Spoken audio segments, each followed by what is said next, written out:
सशङ्खचक्रं सकिरीटकुण्डलं सपीतवस्त्रं सरसीरुहेक्षणं सहारवक्षस्थलकौस्तुभं श्रियं नमामि विष्णुं शिरसा चतुर्भुजम्। सम्पूर्ण दर्शक तथा श्रोता महानुभावहरू नमस्कार। हरिपरिवर्तनी एकादशी तथा वामन द्वादशी पूजन विधि तथा कथा महिमा श्रवण विशेष यस श्रृङ्खलामा हजुरहरूलाई हार्दिक स्वागत छ। म पण्डित तारानाथ पराजुली। दर्शक महानुभावहरू, मैले सदाका दिनमा हजुरहरूलाई हाम्रा विभिन्न चाडपर्वहरू, विभिन्न व्रत महिमाहरू बताए जस्तै, पूजा विधिहरू बताए जस्तै आजको दिनमा हरिपरिवर्तनी एकादशीको महत्त्व के रहेको छ, त्यसै गरी वामन द्वादशीको महिमा के रहेको छ र यो पूजन कसरी गर्ने, त्यसै गरी यसको महिमा, कथा श्रवण गर्ने कथा कस्तो रहेको छ, त्यो सम्पूर्ण कुराहरू लिएर उपस्थित भएको छु। दर्शक महानुभावहरू, ढिला नगरिकन आजको विषयवस्तुमा प्रवेश गरौँ। भाद्र महिनाको शुक्ल पक्षको एकादशी तिथिलाई हरिपरिवर्तनी एकादशी भनिन्छ। विशेष गरेर आजको दिन हामीले अत्यन्त भक्तिपूर्वक भगवानको पूजन गर्दछौँ भने, व्रतहरू गर्दछौँ भने, आराधनाहरू गर्दछौँ भने भगवानको अत्यन्त ठुलो कृपा प्राप्त हुन्छ भन्ने शास्त्रीय मान्यता रहेको छ। विशेष गरेर 2077 सालको हरिपरिवर्तनी एकादशी 2077 भदौ महिनाको 13 गते शनिबार रहेको छ। विशेष गरेर यो दिन भनेको हरिपरिवर्तनी एकादशी पनि भएको, त्यसै गरी वामन द्वादशी पनि भएको यस्तो पुण्य दिन रहेको छ। 9:55 पलासम्म मात्रै एकादशी रहेको छ, जसको समय हुन्छ बिहान 9:40 जाँदासम्म भने त्यसपछि वामन द्वादशी तिथि आउँछ। वामन द्वादशी तिथि भनेको भगवान नारायणले यो धरतीमा भएका सम्पूर्ण अप्ठ्याराहरूलाई, असहजताहरूलाई हटाउनको लागि वामन रूपी अवतार लिएको दिन रहेको छ। तसर्थ यो अत्यन्त महत्त्वपूर्ण दिन रहेको छ। यो दिनमा हामी हरेक व्यक्तित्वहरूले भगवान लक्ष्मीनारायणको अत्यन्त विधिपूर्वक पूजन, स्नान, जप, ध्यान, होम सम्पूर्ण कर्महरू गर्न सकेको खण्डमा अत्यन्त पुण्य प्राप्त हुन्छ भन्ने शास्त्रीय मान्यता रहिआएको छ। विशेष गरेर हामीहरू सबैजनाले यो पुण्यमय दिनमा बिहान उठेर स्नान गर्नुपर्ने हुन्छ। त्यसै गरी आफूले दैनिक रूपमा गर्ने गरेका जपहरू, ध्यानहरू, पूजा पाठहरू के गर्न सक्नुहुन्छ, सबैजनाले गर्नुपर्ने हुन्छ भने जो अत्यन्त भगवानका प्रिय भक्त हुनुहुन्छ, भगवानप्रति अझै धेरै प्रेम बढाउनुहुन्छ अथवा सधैँ व्रत बस्दै आउनुभएको छ, उहाँहरूले विधिवत रूपमा भगवानको व्रत बस्नुपर्ने हुन्छ। यदि यसरी भगवानको व्रत बस्ने हो भने हामी सबैलाई भगवानको अमूल्य भक्ति प्राप्त हुन्छ, भगवानको लोक पनि प्राप्त हुन्छ भने यस लोकमा पनि शरीरमा स्वस्थता हुने हाम्रो मान्यता रहँदै आएको छ। भगवान श्रीकृष्णले महिमा वर्णनका समयमा बताउनु भएको छ कि एकादशी महिमाको श्रवणले मात्र पनि वाजपेय यज्ञको समान फल प्राप्त हुन्छ। तसर्थ यो दिनमा हामीहरूले यो एकादशी महिमाको कथालाई पनि श्रवण गर्नुपर्ने हुन्छ। यहाँ पूजा विधि पनि भगवान श्रीकृष्णले युधिष्ठिरलाई बताउनु भएको थियो। त्यही विधिअनुसार पूजन गरेको खण्डमा भगवान अत्यन्त प्रसन्न हुने आजको दिन रहेको छ। म त्यो विधि हजुरहरूलाई बताउन गइरहेको छु। विशेष गरेर यो हरिपरिवर्तनी एकादशी तथा वामन द्वादशीको समयमा हजुरहरूले बिहान उठेर सबैजनाले स्नान गर्नुपर्ने हुन्छ।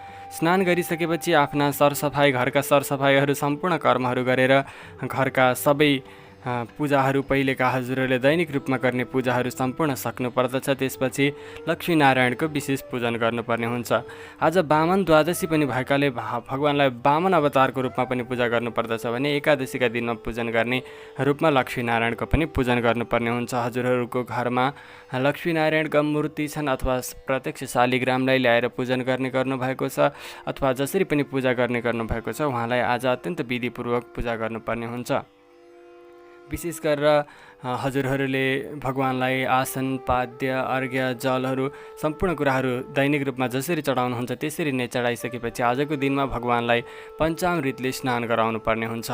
हजुरहरूसँग सम्भव हुन्छ भने सुरुमा दुधले नुहाउने, त्यसपछि फेरि जलले नुहाउने, त्यसपछि दहीले नुहाउने, त्यसपछि फेरि जलले नुहाइदिने, त्यसपछि घिउले नुहाइदिने, फेरि जलले नुहाइदिने, त्यसपछि महले नुहाइदिने, फेरि जलले नुहाइदिने, अनि चिनीले नुहाइदिने, अनि फेरि जलले नुहाइदिने। यसरी विधिपूर्वक भगवानलाई नुहाइदिने हो भने भगवान अत्यन्त प्रसन्न हुनुहुन्छ। त्यति गरिसकेपछि भगवानलाई तुलसी पत्रहरू अर्पण गर्ने, धूप दीप बाली दिने, त्यस्तै गरेर नैवेद्यहरू अर्पण गर्ने, अत्यन्त भक्तिपूर्वक भगवानको आरती गर्ने, भजन कीर्तनहरू गर्ने र तुलसी तथा सूर्यलाई अर्घ चढाउने हो भने भगवान अत्यन्त प्रसन्न हुनुहुन्छ र अहैतुकी जुन कृपा हुन्छ त्यो अत्यन्त सजिलोसँग प्राप्त हुन्छ। तसर्थ यो धरतीमा भएका सम्पूर्ण व्रतहरूमा श्रेष्ठ रहेको यो व्रत सबैजनाले गर्नुपर्दछ भनेर भगवान श्रीकृष्णले युधिष्ठिरजीलाई बताइराख्नु भएको थियो।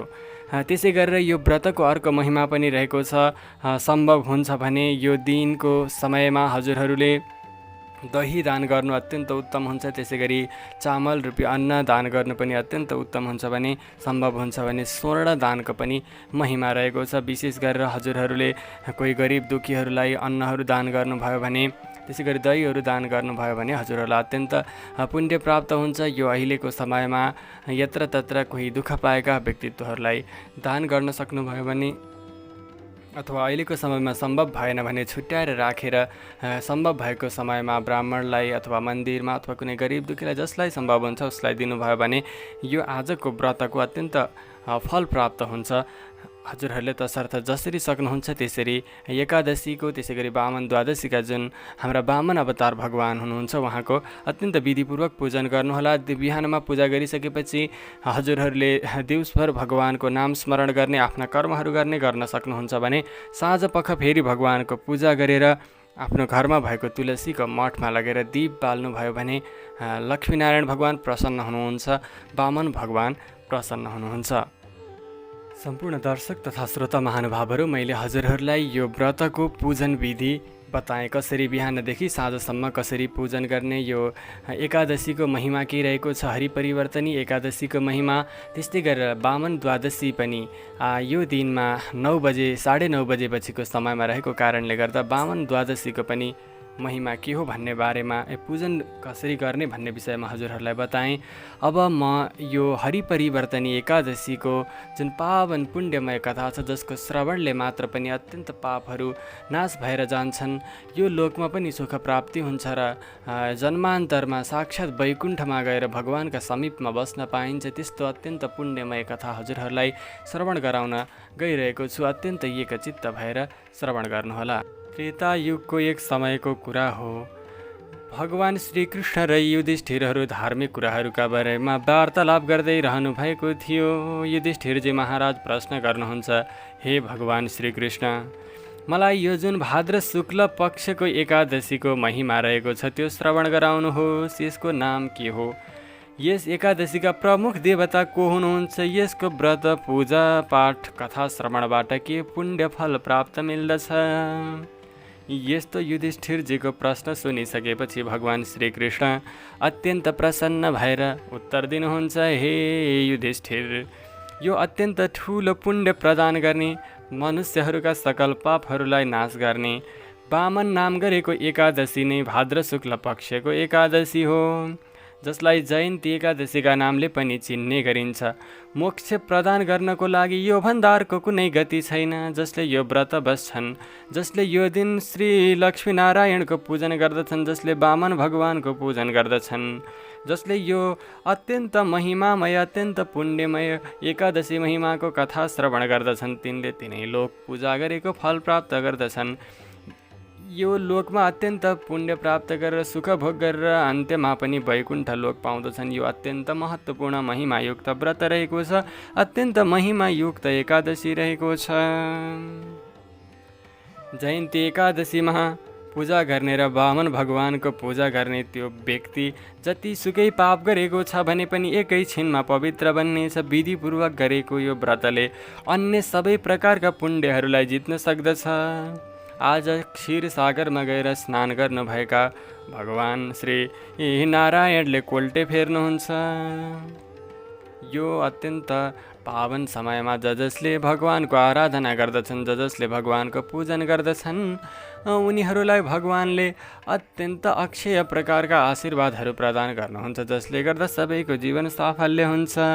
यस्तो भगवानको उत्तर सुनिसकेपछि युधिष्ठिरजी प्रश्न गर्नुहुन्छ, हे जनार्दन, तपाईँ जुन लक्ष्मी नारायणको रूपमा वैकुण्ठमा बस्नुहुन्छ, कहिले गोलोकमा बस्नुहुन्छ, कहिले मलाई आशीर्वाद दिनुहुन्छ।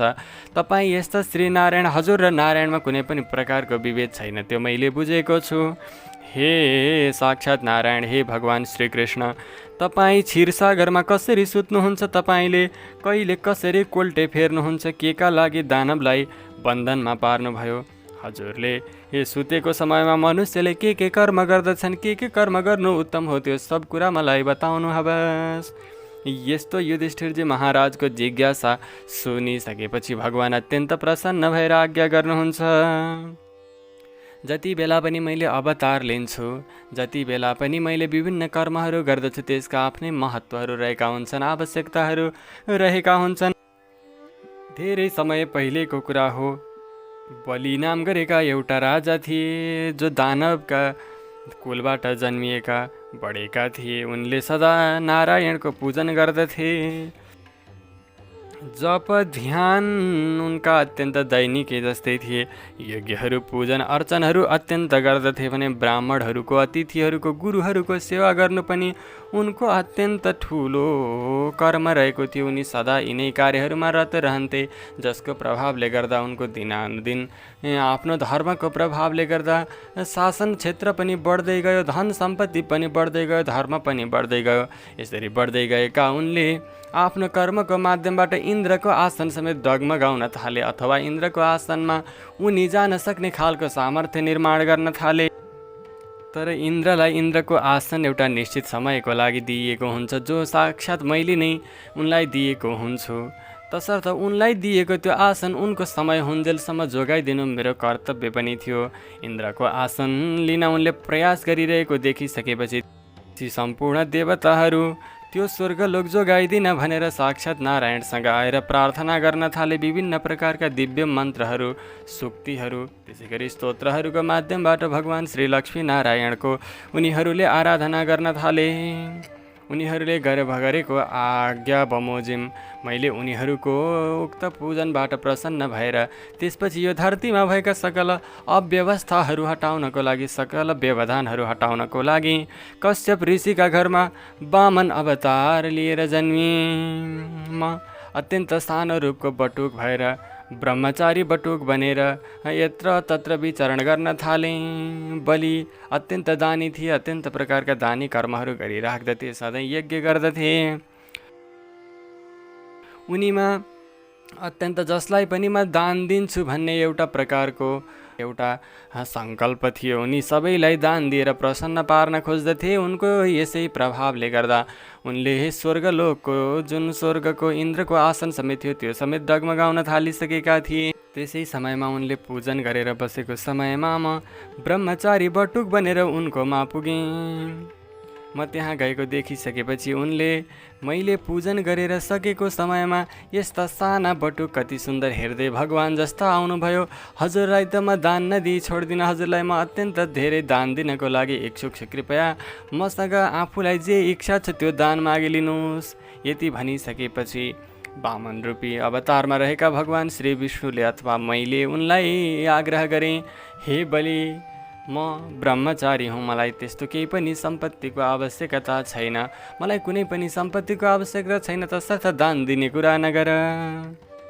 यस्तो भनिसकेपछि उनी सबैलाई दान दिने गरेको मैले घरमा आएका कुनै पनि ब्राह्मणलाई फर्काउँदिनँ, यो मेरो धर्मभित्र पर्दैन, म त अत्यन्त दानी व्यक्ति हुँ भनेर उनले विभिन्न कुराहरू प्रस्तुत गर्न थाले।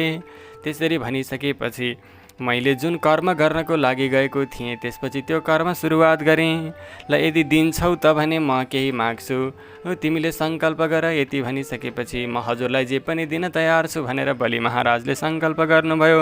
सङ्कल्प गरिसकेपछि मैले मलाई भिक्षाको लागि 3 पाउ जमिन दिनुहोस् भनेर भने। त्यसपछि उनी अत्यन्त लज्जित जस्तो भएर भन्न लागे, हे बटुक, यो के भन्नुभएको? मसँग यत्रो धेरै सम्पत्तिहरू छ, अत्यन्त जग्गाहरू छ, अत्यन्त ठुला ठुला गाउँ नै मागेको भए पनि मैले दिन्थेँ, नगरहरू नै मागेको भए पनि मैले दिन्थेँ, जवाहरातहरू मागेको भए पनि मैले दिन्थेँ, यो 3 पाउ जमिन किन माग्नु भएको? यति भनिसकेपछि वामन अवतारमा आउनुभएका श्री लक्ष्मीनारायणले बताउनुहुन्छ, हे बलि, अब तिमीले मलाई 3 पाउ जमिन दिइसकेका छौ, मैले तिमीले दिएको त्यो जमिनलाई अब नाप्दछु हेर। त्यसपछि जुन श्री नारायणको 5औं अवतार हो अथवा साक्षात् म नै हुँ, मैले त्यसपछि मेरा पाउहरू बढाएर त्यो धरती नाप्न थालेँ। विशेष गरेर मेरा पाउहरूले भूरलोक ढाकिदिएँ, त्यसै गरेर घुँडाहरूले भूवर्लोक ढाकिदिएँ, त्यसै गरी कम्मरले स्वर्गलोक ढाकिदिएँ, त्यसै गरी पेटले मर्त्यलोक ढाकिदिएँ, त्यसै गरी हृदयले जनलोक ढाकिदिएँ, त्यसै गरी घाँटीले तपलोक, त्यस्तै गरेर मुख र टाउको राखेर सम्पूर्ण सत्यलोक नै त्यहीँभित्र पारिदिएँ। यसरी मैले यस्तो त्रिविक्रम रूप, अत्यन्त ठुलो रूप देखिसकेपछि अब बलिको अहङ्कार पक्कै पनि हटेर जानेछ, स्वर्गको शासन जस्ताको तस्तै यथावत रहनेछ भनेर सम्पूर्ण वेदहरूले, सम्पूर्ण देवहरूले, नागहरूले सबैले भगवानको आराधना गरे। भगवानको दिव्य यो लीलाको सबैले गुणगान गाए। जब मैले मेरा 2 पाउ त्यही नापिदिएँ, त्यसपछि मैले बलिसँग प्रश्न गरेँ, हे बलि, तिमीले त मलाई 3 पाउ जमिन दिन्छु भनेका थियौ, मैले 2 पाउले सारा ब्रह्माण्ड नै मैले पाउमा हालिसकेँ, अब मैले तेस्रो पाउ कहाँ राखौँ? यस्तो भनिसकेको देखेपछि उनले साक्षात् नारायणको मैले घरमै दर्शन पाएको रहेछु।